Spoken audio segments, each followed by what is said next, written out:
Assalamualaikum warahmatullahi wabarakatuh. Pada kesempatan kali ini saya akan memaparkan mengenai hasil analisis saya pada tugas individu mata kuliah Inovasi Pendidikan dengan dosen pengampu Dr. Haji Dadang Rahman Munandar, MPD.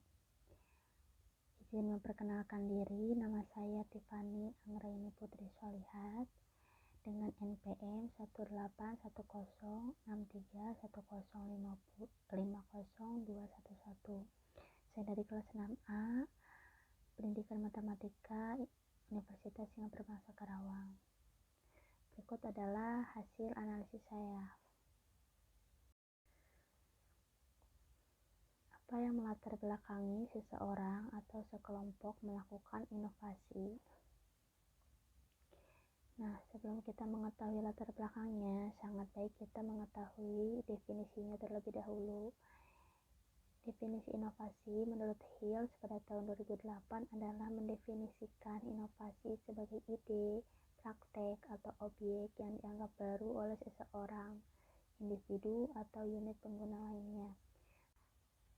Berbeda halnya, menurut Soriana pada tahun 2003, inovasi adalah kemampuan untuk menerapkan kreativitas dalam rangka memecahkan persoalan dan peluang untuk meningkatkan dan memperkaya kehidupan.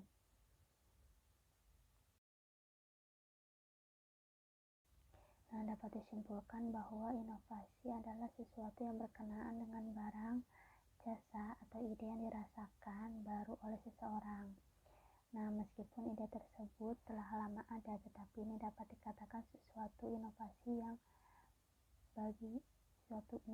bagi orang yang baru melihatnya atau merasakannya. Nah, yang melatar belakangi seseorang melakukan inovasi menurut Larsen dan Lewis menyatakan bahwa salah satu karakter yang sangat penting dari wirausahawan adalah kemampuan berinovasi. Tanpa adanya inovasi, perusahaan tidak akan bertahan lama. Hal ini disebabkan kebutuhan, keinginan, dan permintaan pelanggan berubah-ubah. Pelanggan tidak selamanya akan mengkonsumsi produk yang sama.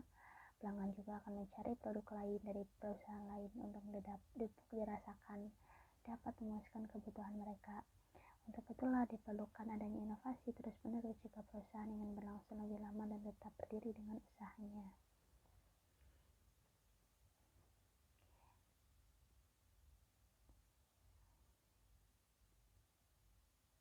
Nah, soal yang kedua yaitu dalam konsep inovasi ditemukan berbagai istilah yang saling berkaitan. Jelaskan perbedaan inovasi, discovery, dan invasi disertai contohnya dalam bidang pendidikan. Yang pertama yaitu ada inovasi.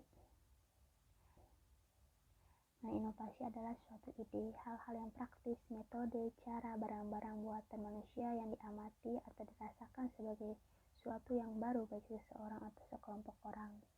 Hal-hal yang baru itu dapat berupa hasil invensi atau discovery yang digunakan untuk mencapai tujuan tertentu atau memecahkan masalah tertentu. Nah, sedangkan inovasi pendidikan itu adalah suatu ide, metode, atau cara yang baru dalam bidang pendidikan yang diadakan dalam rangka menyelesaikan masalah-masalah pembelajaran atau untuk mencapai tujuan pendidikan itu sendiri. Nah, inovasi terkini dalam pendidikan khususnya pembelajaran berkaitan dengan penggunaan teknologi informasi dan komunikasi dalam proses pembelajaran maupun ujian, karena bila direncanakan dan digunakan dengan baik dapat meningkatkan efektivitas. Nah, teori belajar yang relevan dengan perkembangan teknologi informasi dan pembelajaran dan perlu dipertimbangkan dalam pembelajaran adalah konstruktivisme dan konektivisme. Misalnya program pembelajaran jarak jauh, manajemen berbasis sekolah, pengajaran kelas rangkap, pembelajaran konseptual, pembelajaran aktif, kreatif, efektif, dan menyenangkan, yaitu disingkat dengan PAKEM. Contoh lain adalah dalam inovasi dengan cara belajar siswa aktif, kemudian digantikan dengan kurikulum berbasis kompetensi, dan yang terakhir digantikan dengan kurikulum 2013 dengan pembelajaran tematiknya. Nah, contoh inovasi lain itu pada tahun 2008 sampai 2009 beberapa perguruan tinggi negeri juga tertentu berencana menaikkan SPP, sehingga banyak protes dilayangkan kepada perguruan tinggi karena kuliah di perguruan tinggi hanya menjadi milik mereka yang tidak mampu. Pemerintah menanggapi keadaan ini dengan mengeluarkan peraturan yang melarang perguruan tinggi menaikkan SPP dan mengatur pemberian beasiswa kepada masyarakat yang kurang mampu dengan skema beasiswa yang lebih baik yang disebut dengan bidik misi. Nah, bidik misi ini disebut program inovatif pemerintah karena untuk meningkatkan partisipasi pendidikan tinggi sejak tahun 2010, pemerintah melalui Direktorat Jenderal Pendidikan Tinggi melaksanakan program bidik misi, yakni program beasiswa bagi mahasiswa yang cerdas, tetapi berasal dari keluarga yang tidak mampu secara ekonomi. Nah, program ini mulai berjalan sejak tahun 2010 dan pada tahun 2014 memberikan beasiswa sebanyak 60.000 mahasiswa. Nah, yang selanjutnya adalah invasi. Invasi adalah suatu hal yang benar-benar baru atau new, yang belum pernah ada sebelumnya, benar-benar hasil kreasi manusia yang belum pernah dijumpai atau ditemukan. Nah, munculnya ide atau kreativitas yang baru itu tentu didasarkan pada pengalaman dan pengamatan ataupun hal-hal yang sudah ada tetapi wujud ditemukan adalah baru. Misalnya teori pendidikan dan teori belajar pada abad ke-21. Nah, invasi pembelajaran abad ke-21 menekankan kepada kemampuan siswa untuk berpikir kritis, mampu menghubungkan ilmu dengan dunia nyata, menguasai teknologi, informasi, komunikasi, dan berkolaborasi.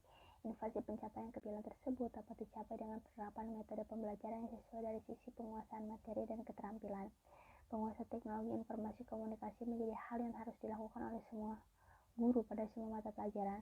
Penguasaan TIK juga terjadi bukan dalam tataran pengetahuan namun praktik pemanfaatannya. Metode pembelajaran yang dapat mengakomodir hal ini terkait dengan pemanfaatan sumber belajar yang variatif, mulai dari sumber belajar konvensional sampai pemanfaatan sumber belajar digital. Siswa memanfaatkan sumber-sumber digital baik yang offline maupun online. Membuat produk berbasis TIK juga baik audio maupun audiovisual. Kemudian ada discovery. Nah, di sini discovery adalah mempunyai makna penemuan sesuatu yang telah ada sebelumnya tetapi belum diketahui kebanyakan orang. Nah, menurut Karin pada tahun 1985 menyatakan bahwa discovery adalah suatu proses mental di mana individu mengasimilasi konsep dan prinsip-prinsip dengan perkataan lain. Discovery terjadi apabila individu terutama terlibat dalam menggunakan proses mentalnya untuk menemukan beberapa konsep atau prinsip.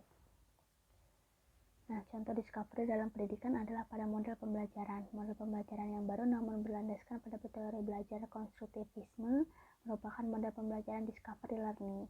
Jerome S. Brenner pada tahun 1978 telah mengembangkan penemuan belajar discovery learning yang berdasarkan kepada pandangan kognitif tentang pembelajaran dan prinsip-prinsip konstruktivis. Menurut pandangan konstruktivisme, belajar adalah proses aktif siswa dalam mengkonstruksi arti, wacana, dialog, dan pengalaman fisik di mana di dalamnya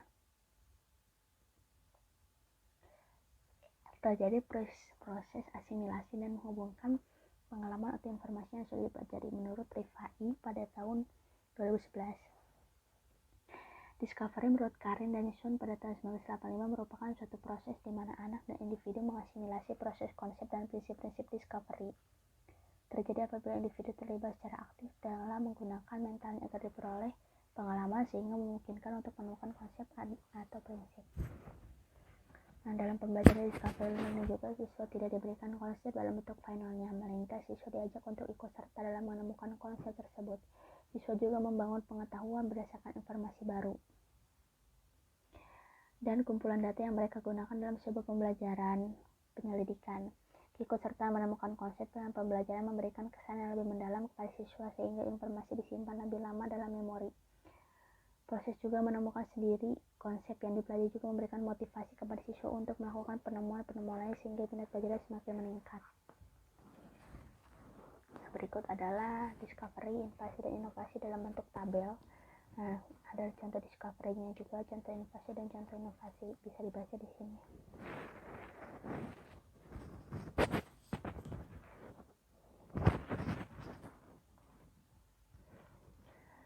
Yang terakhir adalah keberadaan inovasi. Tidak terlepas dari adanya modernisasi. Itu tipe yang jelaskan persamaan dan perbedaan inovasi dengan modernisasi.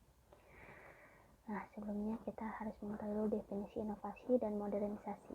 Sebelum mengetahui perbedaan dan persamaan mengenai inovasi dan modernisasi, kita terlebih dahulu mengetahui definisinya.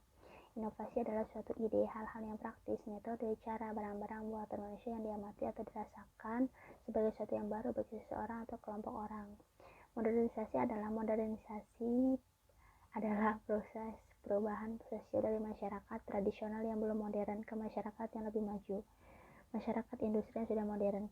Di antara tanda-tanda masyarakat yang sudah maju atau modern ialah bidang ekonominya telah makmur, bidang politiknya sudah stabil, terpenuhi pelayanan kebutuhan pendidikan dan kesehatannya. Lalu persamaannya yaitu berdasarkan uraian tersebut, kini kita akan membicarakan keterkaitan antara inovasi dan modernisasi. Persamaannya adalah inovasi dan modernisasi keduanya merupakan suatu perubahan sosial. Nah, perbedaannya yaitu inovasi dan modernisasi hanya pada penekanan ciri dari perubahan itu. Inovasi menekankan pada ciri adanya sesuatu yang dapat diamati sebagai sesuatu yang baru bagi individu atau masyarakat. Sedangkan modernisasi menekankan pada adanya proses perubahan dari tradisional ke modern, atau dari yang belum maju ke yang sudah maju. Jadi dapat disimpulkan bahwa diterimanya suatu inovasi sebagai tanda adanya modernisasi. Nah, berikut adalah contoh modernisasi, misalnya untuk mencegah penyebaran COVID-19, maka dilakukan pembelajaran jarak jauh, yaitu dengan menggunakan teknologi informasi komunikasi. Pemanfaatan teknologi, khususnya teknologi informasi komunikasi, memfasilitasi siswa mengikuti perkembangan teknologi dan mendapatkan berbagai macam sumber dan media pembelajaran. Sumber belajar yang semakin variatif memungkinkan siswa dan mahasiswa mengeksplorasi materi ajar dengan berbagai macam pendekatan sesuai dengan gaya dan minat belajar siswa dan mahasiswa. Semua siswa maupun mahasiswa serta dosen dan guru yang sudah mau menerima dan menggunakan teknologi informasi komunikasi berarti sudah memenuhi ciri masyarakat modern yang siap menghadapi perubahan zaman dan sudah meninggalkan masa orde lama.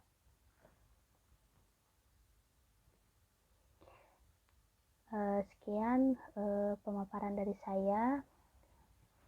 Mohon maaf bila terdapat beberapa kesalahan.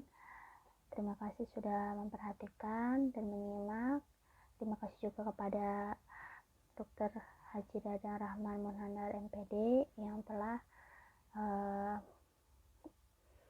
memberikan kesempatan kepada saya untuk memaparkan tentang tugas individu ini. Saya akhiri. Wassalamualaikum warahmatullahi wabarakatuh.